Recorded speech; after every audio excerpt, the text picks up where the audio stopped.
Hey guys, how's it going? It's me, Caden. I just want to record a quick video, basically documenting some things that I learned today that I think are pretty important to what I'm going through right now, um, and trying to connect the two together. So basically, to start, if you guys haven't watched, yesterday morning, I went to God, basically asking Him to reveal to me what it is that I think of myself that is causing me to do and not do the things that I want to do and live the life I want to do or I want to live. Right? And he told me that I have this feeling, and I tell myself that I'm undeserving and unworthy. Um, this belief, this false belief that I'm undeserving and unworthy of living a life that I know I can live, right? Or living a life where I'm winning or successful or most importantly growing, right? And I've noticed even in my own life, looking back on it today and reflecting on it, like whenever I saw a little bit of growth or a little bit of success or a little bit of winning, I just automatically start hesitating, start stopping, um, start you know, just start pulling back a little bit, right, and stop going all in like I was, um, which is very fascinating, um, because it kind of tells me that because that success attacks that belief that I have and that narrative I have that I'm unworthy, and exposes that, and it challenges that. And it's also probably a bunch of other things, like the thing I value the most about myself is that I have potential. Like I probably really value my potential and all this stuff. But basically, I was thinking of the word worthlessness, and I wanted to do a little bit of research on people in the Bible that have dealt with worthlessness, just to kind of see like what they did and what was going on.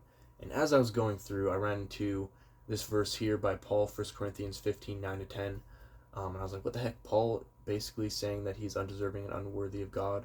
And I got a little sucked into it, and I watched a 3-part um, YouTube series on it, basically breaking it all down.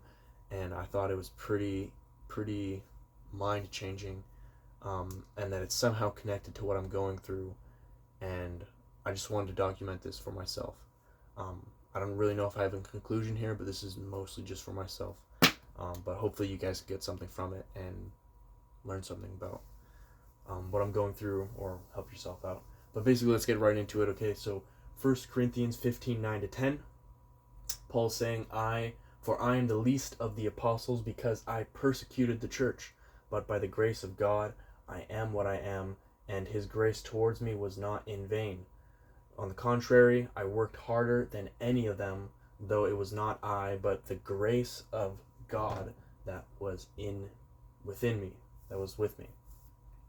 Okay, so the first thing we see here is a lot of grace. A lot of grace, right? We basically see that grace is an empowerment to our work, right? To our effort, right? But it does not replace our effort, okay? But then Paul kind of like flips on us, and he says, I worked harder than any of them, though it was not I, but the grace of God that was with me. So it's like, what the heck? Okay, so like it's not our effort then, um, and you kind of see this thing of grace starts and finishes, right? And if you go to read Galatians 3:2-5, um, it's basically Paul mocking or basically questioning these people on, like, do you really think that God starts something, the Holy Spirit starts something, grace starts something, and then you finish it with the flesh, which is evil? No, right? It's like God starts and finishes, right? So you see this. So then it's like, what the heck? If grace starts and finishes, and grace is a power, but doesn't replace our effort, like it's saying here, it's like, well, what is my part in all this? Like, how do I act it out? What do I do, right? How do I work? Like what am I supposed to do? Whatever.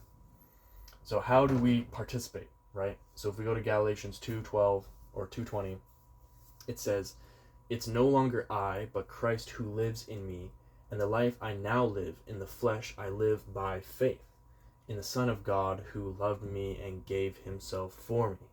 Okay, and Paul's basically saying, I no longer live, it is Christ that lives in me, and the life that I now live through him and his son dying on the cross for me and loving me, I live in the flesh by faith, right? And it's this by faith part that really stands out. I'm reading Romans right now with my girl, and man, it's just like, it seems like every other sentence is like by faith, by faith, by faith, by faith, right? And if we go to Hebrews 11, right, Paul's basically going over a bunch of people in the past from the Old Testament, and he's basically telling us how like they all obeyed God by faith, right? By faith they by faith you know, by faith they all lived, they all chose, they all changed, they all went, they received, and they all died by faith, right? And the one that kind of stuck out to me was verses 24 to 26 in chapter 11 of Hebrews, where Moses says, where Moses by faith was looking to the reward, right? So just really fascinating, and a lot of faith. And what is faith, right? Hebrews 11 verse 1, now faith is the assurance of things hoped for, the conviction of things not seen, right? Now a lot of people, even myself for a long time, believe faith is just like this, it's just a belief thing, like it's just something that sits in your head, it's an internal thing. It doesn't really like demand anything of you. It's just like, oh, it's like, I believe Jesus died on the cross for me, so I'm good. And that's true. You are good, right? You are saved.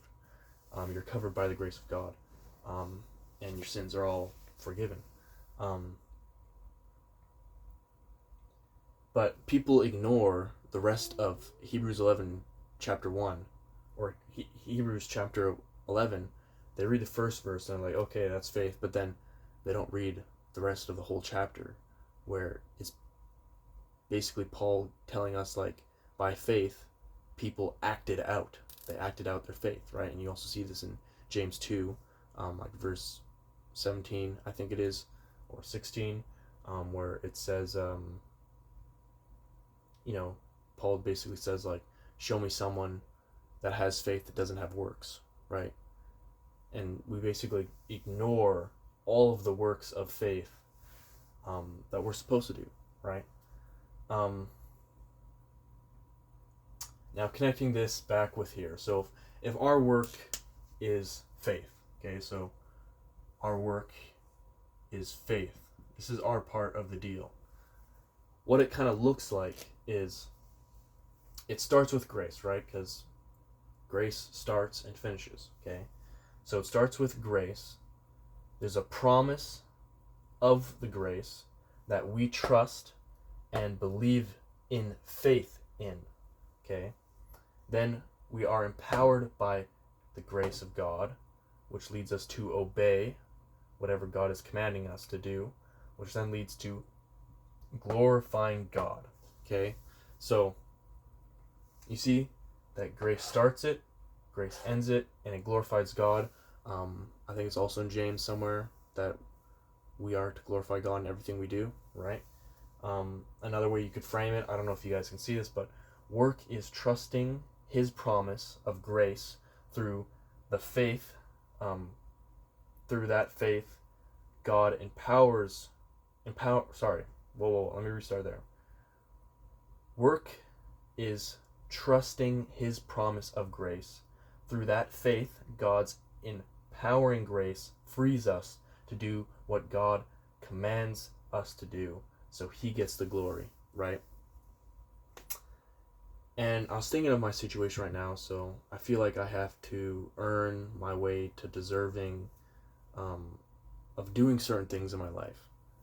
And I see this throughout a bunch of areas of my life. Like, I just won't do something because I feel like I don't deserve to do it, even though I know I could do it and it's something I should do, right?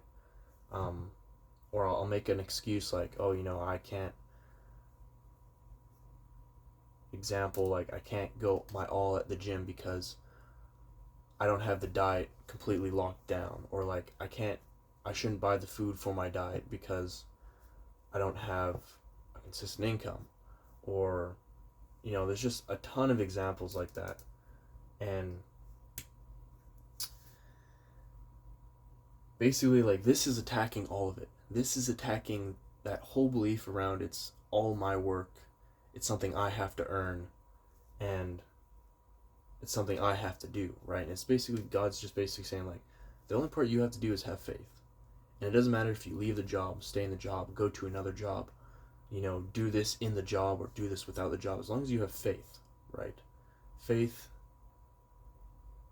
to, faith to receive, faith to go, faith to, look to the reward, right? By faith.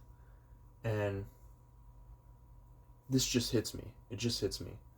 And I don't really know what the whole, like, conclusion of all this is. But this just kind of, like, regrounded.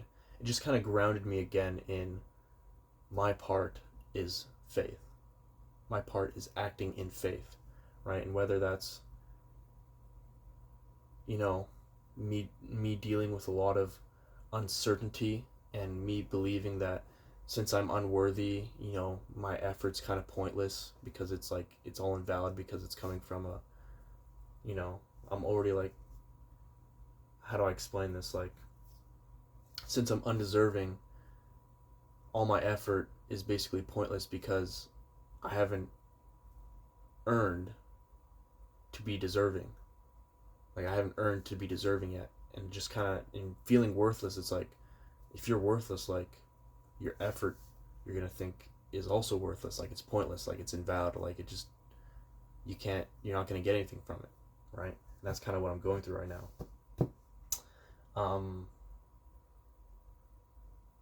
And yeah, this just kind of attacks all of it.